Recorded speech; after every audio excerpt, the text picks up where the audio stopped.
दोस्तों इस वीडियो में हम लोग चक्रवृद्धि ब्याज और मिश्र धन निकालना सीखेंगे।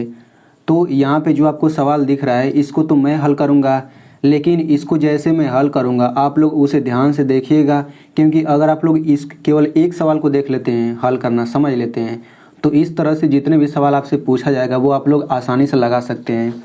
तो यहाँ पे आप लोग जो सवाल ये देख रहे हैं इसमें क्या कहा गया है, 2000 रुपये का 10% वार्षिक ब्याज की दर से 2 वर्ष का चक्रवृद्धि ब्याज ज्ञात कीजिए।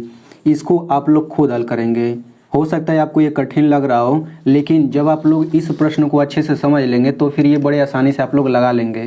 तो चलिए हम लोग सबसे पहले इस प्रश्न को हल कर लेते हैं। तो देखिए इस प्रश्न में कहा गया है 4000 रुपये का 10% वार्षिक ब्याज की दर से 3 वर्ष का चक्रवृद्धि ब्याज ज्ञात कीजिए।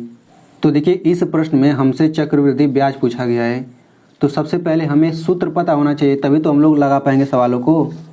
तो देखिए सूत्र क्या होता है, हम लोग इसको हल करने के लिए केवल 2 सूत्र पता होना चाहिए हमें। उन दोनों सूत्रों के उपयोग से हम लोग यहाँ पे चक्रवृद्धि ब्याज निकाल सकते हैं। तो दोनों सूत्र कौन कौन सा है, देखिए पहला सूत्र क्या है, चक्रवृद्धि ब्याज बराबर होता है ए माइनस पी। ए जो होता है मिश्र धन होता है और पी जो होता है मूलधन होता है। तो चक्रवृद्धि ब्याज बराबर होता है मिश्र धन माइनस मूलधन। तो आपको ये पहला पता होना चाहिए। दूसरा सूत्र ये पता होना चाहिए, ए बराबर पी कोष्टक में 1 प्लस आर बटे 100 पूरे पर एन घात। तो इन दोनों सूत्रों में सबसे पहले ए और पी क्या है, आर क्या है, एन का, ये सब तो पता होना चाहिए ना। तो चलिए उसे भी हम लोग समझ लेते हैं। तो देखिए ए जो होता है मिश्र धन होता है और ए का फुल फॉर्म होता है अमाउंट, ठीक है ना, इसीलिए इसको ए से दिखाते हैं मिश्र धन को। और पी का मतलब होता है मूलधन और इसका इंग्लिश मतलब होता है प्रिंसिपल, इसीलिए इसको कैपिटल पी से दिखाते हैं। अब आर जो होता है ना दर होता है, इसको हम लोग रेट कहते हैं। अब यहाँ पे देखिए एन जो होता है वो समय होता है, ठीक है ना। यहाँ पे देखिए एन के लिए कोई इंग्लिश वर्ड कुछ होता नहीं है जिसका मतलब समय होता हो, तो इसीलिए किसी किसी किताब में यहाँ पे एन की जगह पे टी रहता है। तो टी अगर रहेगा तो टी का मतलब टाइम हो जाएगा, ठीक है ना।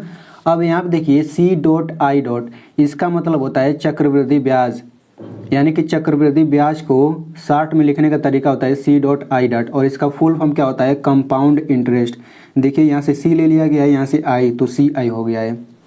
तो यहाँ पे अगर हम लोग यहाँ पे सूत्र बनाना चाहें हिंदी में तो क्या हो जाएगा, चक्रवृद्धि ब्याज बराबर मिश्र धन माइनस मूलधन, और यहाँ पे ये सूत्र क्या हो जाएगा, मिश्र धन बराबर मूलधन कोष्टक में 1 प्लस दर बटे 100 और पूरे पर घात समय।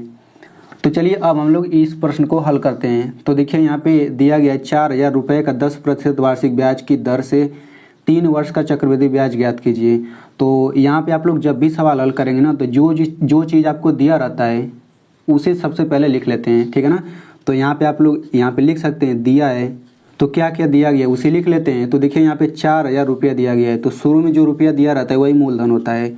तो यहाँ पे P बराबर कितना हो जाएगा, 4000 रुपया, क्योंकि मूलधन को P से दिखाते हैं तो P बराबर इतना हमने लिख दिया।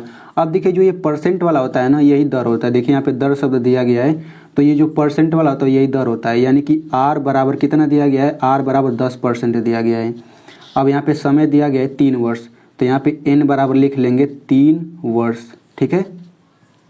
अब देखिए हमें क्या कहा गया, हमें कहा गया चक्रवृद्धि ब्याज ज्ञात करने के लिए, और चक्रवृद्धि ब्याज का सूत्र क्या होता है, देखिए चक्रवृद्धि ब्याज का सूत्र होता है ए माइनस पी, यानी कि मिश्र धन माइनस मूलधन। तो देखिए हमें मूलधन तो पता है 4000 रुपये, बस हमें मिश्र धन नहीं पता है। तो हम लोग सबसे पहले देखिए चक्रवृद्धि ब्याज निकालने के लिए सबसे पहले हम क्या करेंगे, मिश्र धन ही निकालेंगे, क्योंकि मिश्र धन निकाल लेंगे तो मिश्र धन में से मूलधन घटा देंगे तो हमारा ब्याज आ जाएगा। तो मिश्र धन निकालने के लिए हमें इस सूत्र का प्रयोग करेंगे, क्योंकि यहाँ देखिए ये मिश्र धन है, तो हम लोग इसी सूत्र का प्रयोग करके सबसे पहले मिश्र धन निकालेंगे। तो यहाँ पे चलिए हम लोग सूत्र लिख लेते हैं। तो ए बराबर हो जाएगा P कोष्टक में 1 प्लस आर बटे 100 और ये एन घात हो जाएगा।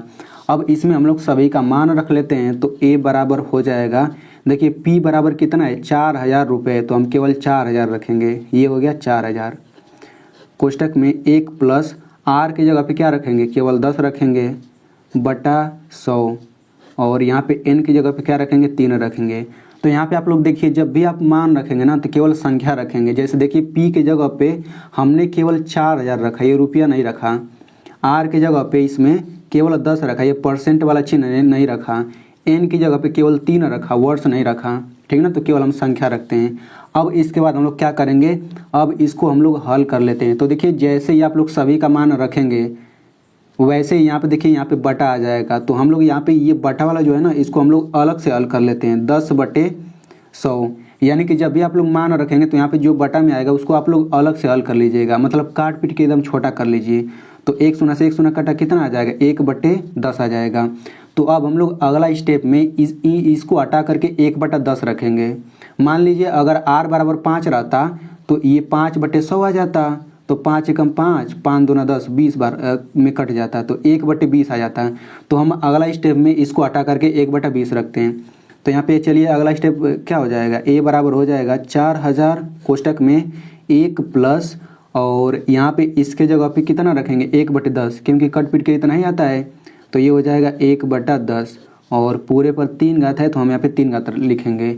अब इसके बाद अगला स्टेप क्या करेंगे देखिए मैं आपको बताता हूँ। ये हो जाएगा 4000 कोष्टक में। अब जब ये कट पीट के छोटा आ जाएगा तो हमें यहाँ पे ऐसे तिरछा गुणा करना रहेगा।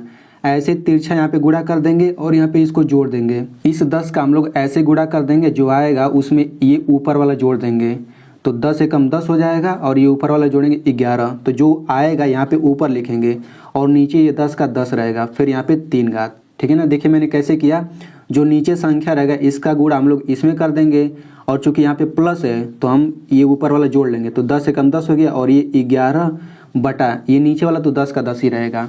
अब इसके बाद हम लोग क्या करेंगे देखिए, तो यहाँ पे देखिए यहाँ पे गुणा का चिन्ह रहता है। तो ये हो जाएगा 4000, मतलब छुपा रहता है लेकिन यहाँ पे गुणा ही रहता है। तो 4000 हो गया, फिर गुणा। अब देखिए 11/10 पूरे पर 3 घात है तो जितना घात रहता है उतनी बार हम लोग गुणा करते हैं। तो 11/10 का हम 3 बार गुणा कर देंगे। 11/10 गुणा 11/10 गुणा 11/10। अगर मान लीजिए यहाँ पे 2 अगर रहता है तो हम 11/10 का 2 ही बार गुणा करते हैं, ये तीसरा वाला नहीं लिखते हैं। अगर यहाँ पे 4 घात रहता तो हम 4 बार गुणा करते हैं। तो देखिए अगर यहाँ पे n बराबर समय अगर 2 वर्ष रहता तो यहाँ पे 2 घात आ जाता, तो हम यहाँ पे केवल 2 ही बार गुणा करते हैं। ठीक ना। अब इसको हम लोग कैसे हल करेंगे, तो देखिए यहाँ पे एक रूल होता है कि जब भी भिन्नों का गुणा रहे, चाहे संख्याओं का गुणा रहे, चाहे भिन्नों और संख्याओं दोनों का गुणा रहे, तो नीचे वाली को हम ऊपर वाले के साथ काट सकते हैं और ऊपर वाले को नीचे वाले के साथ काट सकते हैं। सीधा सीधा कभी नहीं काट सकते हैं। तो देखिए 10 नीचे है, 4000 ऊपर है, तो यहाँ पे 1 शून्य से 1 शून्य कट जाएगा, 1 शून्य से 1 शून्य कट जाएगा, 1 शून्य से 1 शून्य। तो यहाँ पे ऊपर क्या बचेगा, ऊपर 4 बचेगा, फिर गुणा, यहाँ पे 11 बचेगा, फिर 11 बच जाएगा, 11 बच जाएगा। देखिए जब भी बटा के नीचे 1 रहता है ना तो उसका कोई मतलब होता नहीं है, तो हम केवल नीचे 1 को हम हटा सकते हैं। ठीक ना। तो अब हम लोग इन सब का गुणा कर लेंगे। तो इन सब का गुणा करके आता है 5324। तो देखिए 5324 ये आया क्या है, ये अभी आया है मिश्र धन। ठीक ना। तो मान लीजिए अगर आपसे इसमें मिश्र धन पूछता तो मिश्र धन आपका यही हो जाता है, इतना रुपया कर सकते हैं तो मिश्र धन इतना हो जाता है। लेकिन आपसे पूछा क्या है, आपसे चक्रवृद्धि ब्याज पूछा है। तो अब चक्रवृद्धि ब्याज का सूत्र लगा लेते हैं। तो लिखेंगे चक्रवृद्धि ब्याज बराबर, तो चक्रवृद्धि ब्याज बराबर क्या होता है, a माइनस पी। तो a का मान आ गया है 5324 माइनस p का मान हमें पहले से पता है, मूलधन कितना है 4000 रुपये। तो हम यहाँ पे ये लिख देंगे 4000, फिर बराबर।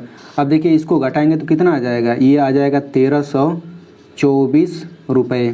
तो इस तरीके से चक्रवृद्धि ब्याज कितना आ गया 1324 रुपया। तो यही हो गया आंसर। तो आई होप आपको अच्छे से समझ आ गया होगा। तो यहाँ पे आप लोगों को मैं अब सवाल दे देता हूँ, तो आप लोग इस सवाल को ज़रूर हल करिएगा। सवाल क्या है, 2000 रुपये का 10% वार्षिक ब्याज की दर से 2 वर्ष का चक्रवृद्धि ब्याज ज्ञात कीजिए। देखिए इसमें भी चक्रवृद्धि ब्याज पूछा है। तो दोस्तों आप लोगों को हमारी ये वीडियो ज़रा से भी अच्छी लगी होगी तो वीडियो को लाइक करके चैनल को सब्सक्राइब कर दीजिएगा और अपने दोस्तों में शेयर करना मत भूलिए। धन्यवाद।